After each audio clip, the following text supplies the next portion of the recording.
Yes, alright, mkulamusizaako nnyo mukwano gwange najjo sinza obanga otuuliriza bwe bali kwekumira ku mayingo gano aga Yugi Update TV. Kutegeeza nti no okola kyamaanyi mukwano gwange yonna gy'oli gy'osinzira okubanga otuuliriza. Wabula twatandise okubanga information tumukyusaamu. Tugenda kubanga tubawa version ey'Oluganda saako n'ey'Oluzungu. Eri bannaffe eyo abali mu Teso, abali mu Northern areas ezo, abali egguluwa basobole okubanga nabo balisivinga information bamanye ekigenda maaso mu ggwanga. Kuba bamubaze mu comment section ne bakomentinga nga bagamba nti no tetubalansinze bulungi lulimi oba ggwanga na information tulowooza nti eggwanga lyonna litambulira ku lulimi Luganda.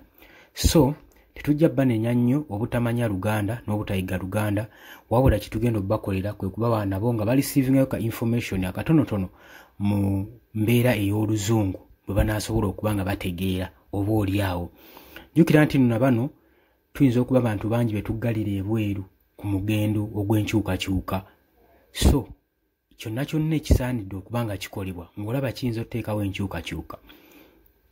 Si nsonga era ngenda mu maaso n'okukubiriza mwenna bagenda mu maaso n'okukozesa media platforms kusaasaanya information.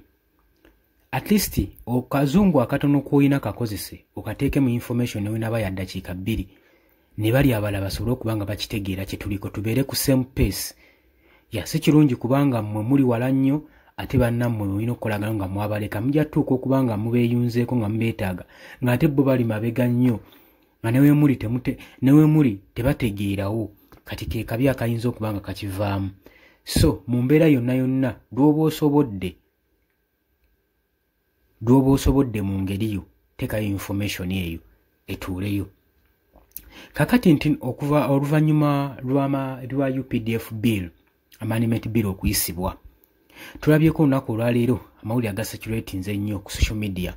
Mwami Yoweri Kaguta Museveni ng'avaayo ng'agenda maaso n'okuwooninga abambala red ballets era nga tageti tagitadde ku balala era ng'agenda maaso n'okuba ng'asonga olumwe mu bawagizi b'ekibiina kino ekya National Unity Platform saako n'abawagizi baakyo kubanga betumanyi obulungi be bambala red ballet eno. Wabula mu bigambo bye ng'agenda maaso n'okubawooninga ng'abagamba nti nno ebikolwa byabwe bigenda maaso n'okuintimidatinga security y'eggwanga.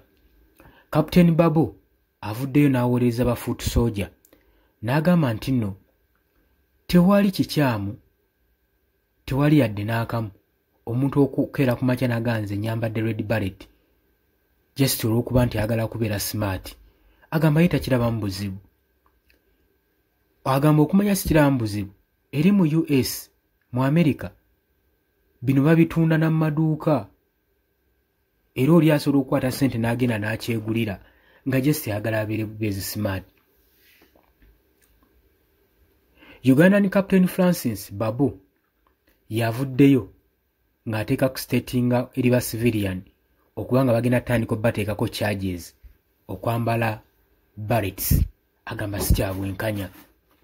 Mr. Babu ono era agenda maaso n'okukkaatiriza agamba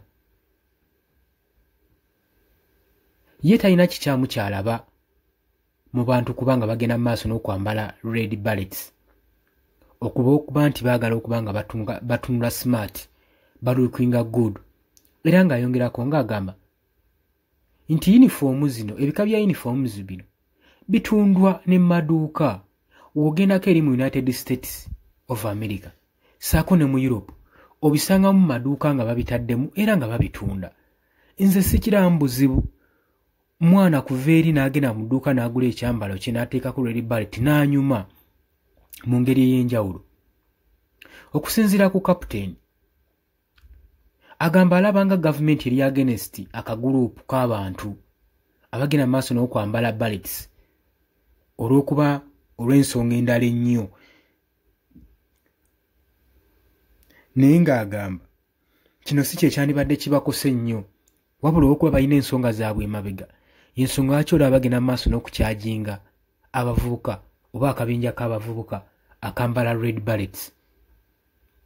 Captain Francis Babu agamba tulina okuba nga tweyigiriza oba nga twetendeka ffekka eri mu Britain saako ne mu America nga tubayigirako batunda ebyambalo bino era ng'osobola ogenda mu dduuka n'okitunda. Era agamba ebiseera ebisinga okuteekako Barrett kirabika muntu kubeera smart ng'abantu abamu abato bwe bakola. Tulina ekyo kitegeera. Nze kye ndowooza gavumenti egenze maaso n'okuliyetinga akabinja k'abavubuka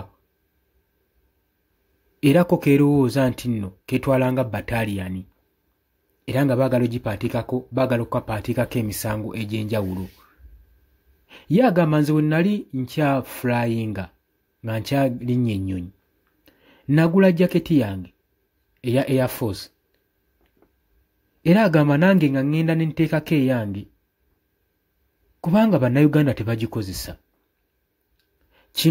Bino nno biguddewo oluvannyuma mu kaseera ke kamu nga General Muhoozi Kayingo nga Chief of Defence Force agenda maaso n'okuwoninga abawagizi b'ekibiina kya National Unity Platform ba foot soldiers okubanga bagenda maaso n'okwambala byayita mbu bifaanagana n'ebyambalo by'amagye. Era n'agamba nti nno agenda kubanga adiiringa nabo. Era mu kaseera ke kamu bino bizzeewo oluvannyuma lwa UPDF Amendment Bill 2025 oluvannyuma lw'okuyisibwa mu Parliament nga n'ebigendererwa byayo ebimu byekusifu tebimanyiddwa era tebiroketingiddwa era tebyasomeddwa mu Parliament okuggyako bakakasa nga we ligenda okuba nga litryingisa basiviliani mu military court saako n'okupromotinga empisa mu UPDF Army omukooteeka n'okuba nga bakola advancement mu ggye lino. Byo byokka byasobola okutangazaamu bwe baba baliyisa naye wabula we linaamala otutuuka ku mmeeza n'entandika okubeera active wojja otegeera ebyekusifu ebyalimu batasobola kukulaga. Oli ku Yugi Updates TV gwe tannatweyungako okkirira wansi olw'ekigambo subscribe kikoneko obeere nga otweyungako gwe mukwano gwange ali eyampuliriza. Nkiwa budde bwa kiro naye era ffe twewaayo okubanga tubaweereza mu buli mbeera yonna yonna gye tutambuliramu kubanga teri kadde kakwebaka budde bwa nkyukakyuka budde bwakubaako bwakukola strategy bwakutema mpenda butya butujje mu bunnya butya tutaasizza eggwanga. Ntumiddeko mwenna ba foot soldiers ba comrade mwenna abali mu diaspora Qatar, Oman, Dubai, Saudi Arabia abali UK, US mbatumiddeko nnyo wabula nabagambye gwa amawulire ageetaaga mu English version nayo twagitaddeyo twatandise okugabateerayo gagenda kubeeramu ebibwayi bibiri English version ne Luganda version. Kati gwe gunooyagala ojja kuba okasomako akagambo kajja kubeera kaako era okegendereza nnyo kajja kubeera mu kala ya bbulu.